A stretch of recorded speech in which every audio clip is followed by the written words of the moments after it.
Right, for those who know me, you know that I do a trial and error with loads of things. This is one with composting. I've got mates all over the world, composters. This is a message from Henry, Facebook. Hello Samik, hope you're doing good. Sorry, I'm quite confused with this video. Have you tried putting fresh stuff directly into your beds? Thanks. And there's a link you sent me. So I clicked on that. I've had a nose of the video. Obviously reply back to Henry. Hi Henry. Never tried it, probably because of vermin. Squirrels and foxes would have a field day digging up everything. We tried it, but not as a fan as it stands. Hope you're all well and keep up your good work. Thank you, Meek. We noticed that this system is getting quite popular in the Philippines. And is this Evergreen Seniors? I'm not sure whether they're from the States or Canada.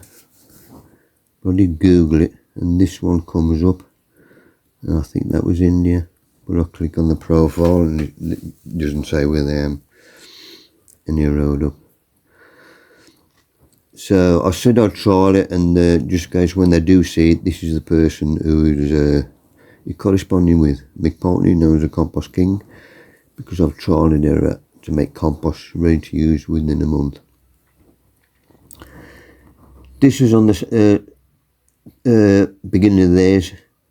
Tired of turning compost piles? No, don't turn it. Worms turn mine.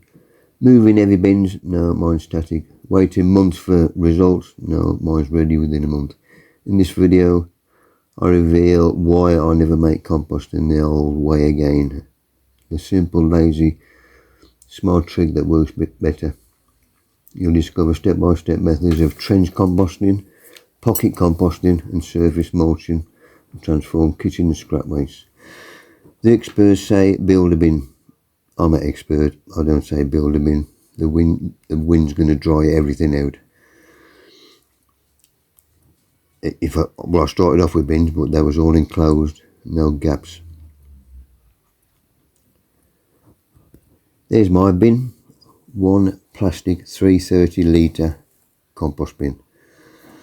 Straight onto a slab. That's the only gap, because I had to give up my allotment, and the only space I got for the bin was in between these. Covered in white plastic to repel the heat and the light. I don't want my worms to cook in the summer. For winter, I will have a black plastic on to absorb the sun and heat. Going back to turn it every week. No, you don't turn it. That's why worms were invented. Every book insists that you turn. Mine doesn't.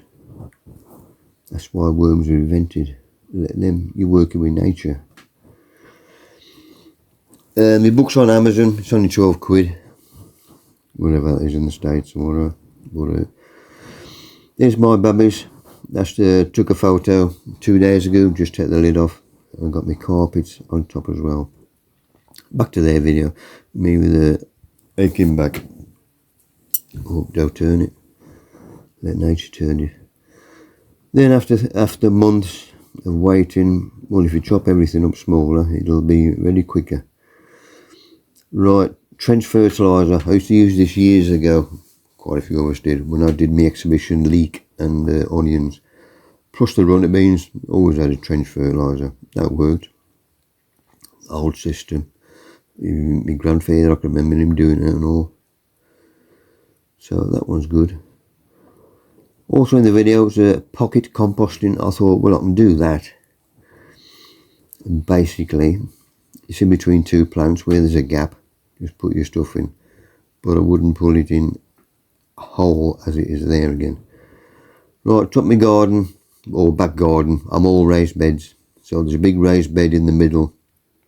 And the lawn there, as you can see, and all my tubs and pots, they are raised beds as well. Patio area, as you can see, a lot like my canners, love them. The thing with raised beds, they dry quicker. Just make out the netting because of the squirrels, so pain in the arse. This is the top of the garden. Right, these are my proper raised beds. These are me working from waist height. You got to think when you get old, no bending. As you see, there's netting on then as well to stop the vermin digging in there. These will be top dressed end of the season, which is now. Very soon I'll empty my compost bin on there and the worms will do my digging for me. Then they'll be top dressed. Utilise every bit of space I can. So this is at the bottom of the garden. You can make out the netting as well on all of them. Right, what I'm going to do, my top raised bed, I've got 5 fruit trees in. So in between those fruit trees, I can do it. So first thing I do is lift the netting, take the pegs out.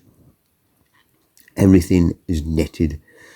That's a better shot. You can see where I've lifted. So I've got 4 dollops of scraps to put in. There's my bucket, chopped kitchen and garden waste.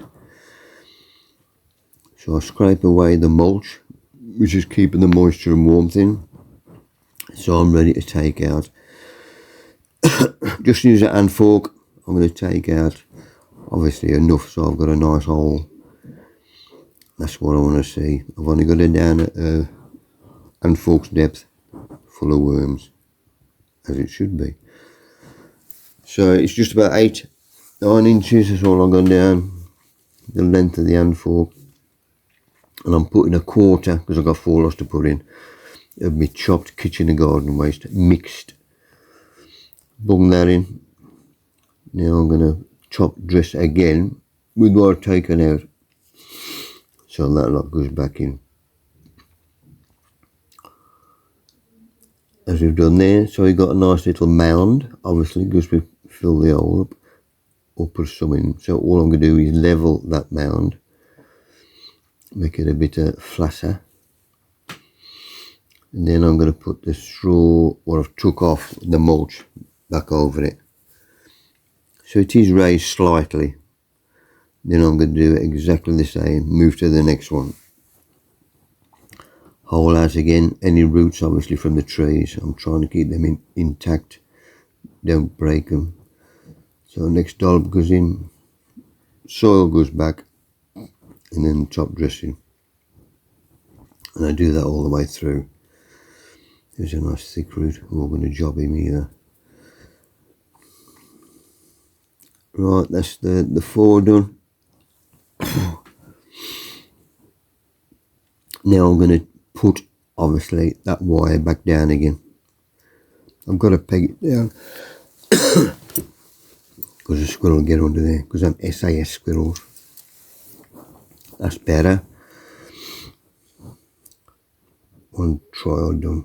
Next morning, I did find a hole straight where I put the stuff. That's where the squirrel had got in between them, and he gone down as far as he could reach.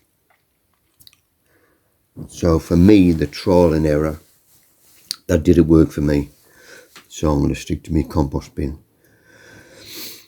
Anybody who says it, if you are in the States, Canada, wherever, and you want me to do a Zoom talk on my composting methods, then I would gladly do that for you. I've done one to Canada when the COVID crap was on here in the UK. But sorry, your trial ain't work for me. Cheers.